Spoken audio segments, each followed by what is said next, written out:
মন্দারমণিতে আজ আমাদের লাস্ট দিন। তো আজকে আমরা কোথায় কোথায় গেলাম আর সারাদিন কি কি করলাম সেই সবকিছু কিন্তু তোমাদের সঙ্গে শেয়ার করবো এই ব্লগে। তো চলো ভিডিওটা প্রথম থেকে শুরু করা যাক আর তোমরা কিন্তু স্কিপ না করে লাস্ট অব্দি দেখতে থাকো।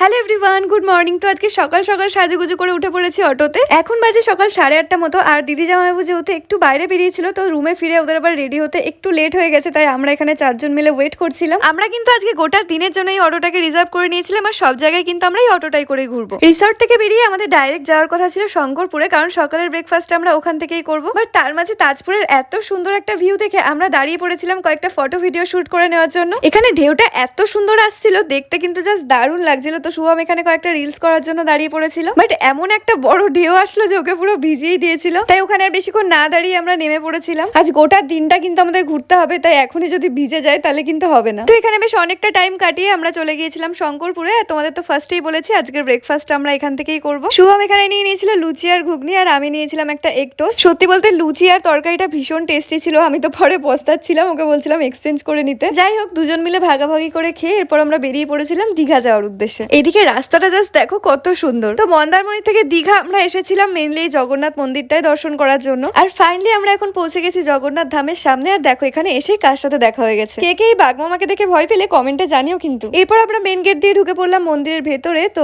লোকেশনটা দেখতেই পাচ্ছ কতটা সুন্দর। এই পাশটায় কিছু পদ্ম ফুলের গাছও রয়েছে, দেখতে কিন্তু জাস্ট দারুণ লাগছিল। একদম মেন মন্দিরের ভেতরে কিন্তু ক্যামেরা এলাও নেই, তাই যেটুকু পারছি তোমাদের সাথে শেয়ার করছি। মন্দিরে ঢোকার আগে সবাই বলছিল জগন্নাথ দেব নাকি এখন মাসি বাড়িতে আছে, তাই এই মন্দিরে দর্শন পাওয়া যাবে না। বাট মন্দিরে ঢোকার পর আমরা জানতে পারি এখানে দুটো মূর্তি পুজো হয়। তো আমরা কিন্তু একটা মূর্তি দর্শন করতে পেরেছিলাম, আর একটা মূর্তি উল্টো রাত পর্যন্ত মাসির বাড়িতেই থাকে। প্রায় 1 ঘন্টারও বেশি সময় এখানে কাটানোর পর আমরা চলে গিয়েছিলাম উদয়পুরে। এখানে এসে শুভম একটা আঙ্কেলের থেকে নিচ্ছিল হেড ম্যাসাজ, বাট এখানে অতিরিক্ত ক্রাউড থাকায় আমাদের একদমই ভালো লাগছিল না, তাই কিছুক্ষণ বসে অটো করে আবার চলে এসেছিলাম আমাদের রিসর্টে। দেন আবার আগের দিনের মতো সবাই মিলে নেমে পড়েছিলাম পুলে। সারাদিন এত জার্নি করার পর এই পুল পার্টিটা কিন্তু ভীষণ রিল্যাক্সিং ছিল। এখন বাজে বিকেল 5টা আর এখন আমরা যাবো লাঞ্চ করতে। তো চলো ব্লগটা এখানেই এন্ড করছি। কেমন লাগলো কমেন্টে অবশ্যই জানিও। দেখা হবে নেক্সট ভিডিওতে। বাই।